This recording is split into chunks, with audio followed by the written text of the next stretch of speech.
Medan masih jalan kaki naik angkot, tapi hari ini saya bersyukur ya saya bisa dapat ini. Kemudian teman-teman, next pertanyaannya, perubahan kok loncat, perubahan apa sih yang saya dapatin lewat Prudential? Kenapa kita harus di Prudential teman-teman? Ingat semata-mata bukan cuma duit teman-teman.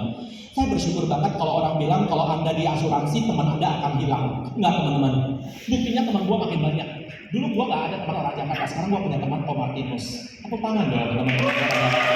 Dulu gua nggak ada teman orang Surabaya, sekarang gua punya teman baik orang Surabaya. Dulu gua nggak punya teman orang Kalimantan, sekarang punya teman baik orang Kalimantan. Sekarang saya punya tim juga di Papua, saya punya tim juga di Aceh, di mana-mana. Makin banyak teman saya teman-teman. Luar biasa nggak teman-teman? Luar biasa banget. Dan satu yang dulunya saya pendiam banget, sekarang apa? Ya udah bisa ketemu orang, bisa ngobrol. Dulu coba kalau ketemu di banyak orang juga bisa kebakaran teman-teman. Nah itu satu yang paling penting, pelajaran berharga. Dan yang kedua, lewat bisnis ini mengubah saya apa? Seseorang yang dulunya anak kampung, tapi saya bersyukur hari ini saya bisa punya banyak aset teman-teman. Sorry, mohon maaf saya nggak bilang apa, tapi paling tidak saya bisa beli mobil, saya bisa jadi member prioritas di 16 perbankan di Indonesia, ya.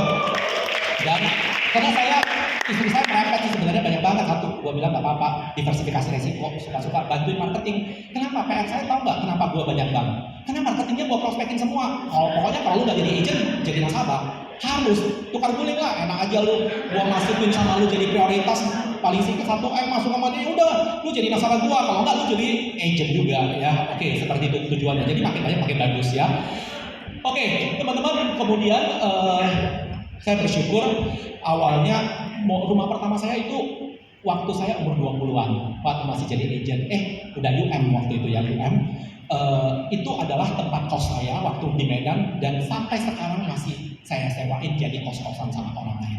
Teman-teman, itu adalah rumah pertama saya. Dari pertama beranak sampai hari ini sertifikat saya. Teman-teman tahu SDB kan? SDB kalau di bank ukuran paling besar yang ukuran berapa? Yang ada yang paling besar kan kedalamannya. Lu tumpukin sertifikat kurang. Itu sertifikat saya. Semua murni dari mana? Murni dari Prudential. Nah, saya bersyukur saya belajar dari leader saya. Leader saya ngajarin saya apa? Belajar bukan hanya cari duit. Belajar bukan hanya selling dan rekrut, tapi harus kelola duit dengan benar. Supaya apa? Kita akan semakin cinta dengan bisnis ini kalau kita ada hasilnya. Karena bisnis apapun pasti akan ada problem. One day kita ini pasti akan ketemu masalah. Tapi lu akan semakin strong di bisnis ini kalau apa? Kalau lu ada hasil. Tapi kalau lu lagi banyak masalah, nggak ada hasil, lu bisa kabur teman-teman. Nah, salah satunya apa? Kalau sudah punya duit, harus pintar kelola duit. Leader saya waktu itu ngajarin saya apa? Simpan emas. Itu leader saya luar biasa. Pokoknya berapapun gaji lu, income lu udah berapa, 20%-nya lu simpan. Dibahas program 20% lu simpan. Anggap uang hangus di satu tabungan. Jangan lihat lagi. Setelah itu apa? Lu ambil. Tapi itu bisa beneran dijadiin DP, dijadiin apa, dan luar biasanya tau nggak teman-teman? Waktu itu dia ngajarin saya beli emas ke satu toko emas. Pokoknya dari 10 gram, pokoknya jangan beli yang gini-ginian ya, semua yang batangan. 25 gram, 50 gram, udah 100 gram ganti jadi 500 gram, udah setengah kilo ganti jadi 1 kilo. Kalau di toko emas yang sama dia udah kenal dan lu langganan terus, lu percaya nggak teman-teman? Dia nggak akan cas. Dia udah beli. Dari situ gua belajar simpan emas berkilo-kilo. Dia ajarin sama leader gua. Dan luar biasanya teman-teman, luar biasanya satu. Pada saat kita down, kita tinggal lihat, gue bilang sama istri gue, gila ya kalau kita nggak di Prudential, kita nggak bisa lihat aset pengirimannya. Jangan jadi orang udah punya income, hilang semua. Harus bisa nabung teman-teman. Ya. Dan gue bersyukur banget teman-teman lewat Prudential. Bukan hanya member prioritas di perbankan, gue punya rumah, gue punya tanah, gue punya pergudangan. Semua gua sewain. Dulu impian pertama gua di Prudential cuma satu teman-teman. Pertama sekali di BOP sama leader gua kan dulu dibilang BOP-nya Prudential dulu apa 5 tahun 100 juta. Dulu zaman dulu konyol banget dengan sekarang jauh beda. Sekarang jauh lebih enak, lebih bagus banget.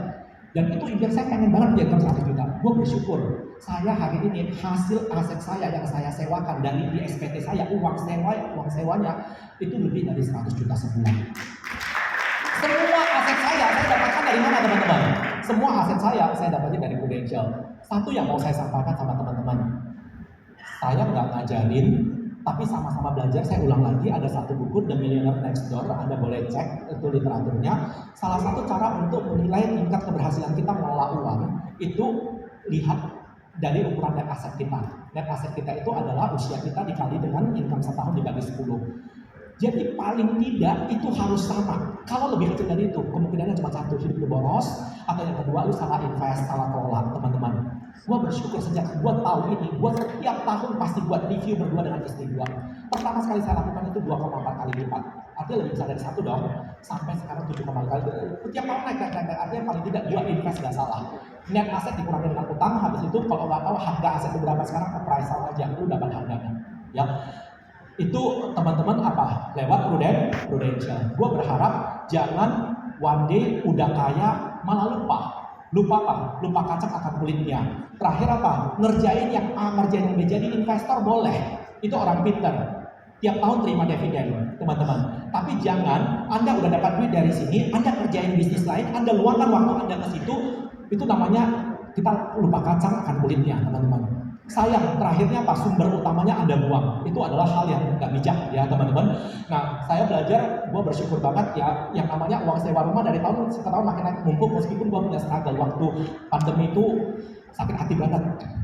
Ibaratnya jual diri, dari sewa 160 juta jadi 70 juta juga mau. Dari bayar tahunan bulanan juga mau, daripada gue pusing. Tapi syukur pandemi berlalu dan harga naik kembali ya. Teman-teman, ini yang saya dapatkan dari Prudential. Saya berharap teman-teman artinya apa? Ini adalah bisnis yang tepat. One day kita pasti akan sama. Teman-teman agent. Dan sekarang yang banyak yang udah lebih hebat dari gua yang di depan-depan ini ya. Oke, next. Habis itu saya bersyukur saya bisa keliling dunia bersama Prudential. Usia saya 27 tahun, saya sudah keliling 5 benua murni dari Prudential. Dan saya punya kesempatan bawa mama saya keliling 5 benua murni dari Prudential. Mama saya sudah suka jalan-jalan, hobi jalan-jalan ya. Oke, ini saya skip. Next. Oke, teman-teman, ini kenapa harus jadi ini? Setiap orang punya alasan yang berbeda untuk join Prudential. Anda yang paling tahu kondisinya Anda. Anda yang paling tahu udah berutang sama mertua, misalnya apa? Lu harus menemukan why-nya. Why lu harus ada di Prudential? Kalau lu belum temukan why-nya, lu boleh discuss, ngopi sama leader lu untuk temukan. Kenapa? Kalau lu tahu why-nya, how-nya itu akan gampang, teman-teman. Percaya saya. Kalau kenapanya kita kuat, maka bagaimananya itu akan jadi mudah. Nah, mengapanya itu salah satu. Kalau lu belum ketemu, kenapa gua harus ada di Prudential? Lu coba minta leader lu, coba jelasin visi di Prudential itu seperti apa. Emang gua datang ke Prudential ini hanya untuk jualan polis? Atau ada sesuatu yang jauh lebih besar dibanding itu? Kalau Anda belum bisa melihat, kalau dibilang penjual asuransi PS pebisnis asuransi, Anda belum ngerti maksudnya, nggak apa-apa. Lu lebih bagus gak usah prospek dulu, ngabisin waktu jangan dulu. Bagus lu luangin waktu 2 hari 3 hari ngopi sama leader lu, habisin waktu sampai ketep. Kalau lu why-nya dapat, gak ada orang yang nyuruh lu kerja sampai jam 12 malam, jam 1 leader gua gak suruh gua kerja sampai jam 12 malam, gua bisa kerja sampai jam 12 malam. Gua bisa prospek teman-teman. That's why temukan why dulu yang pertama.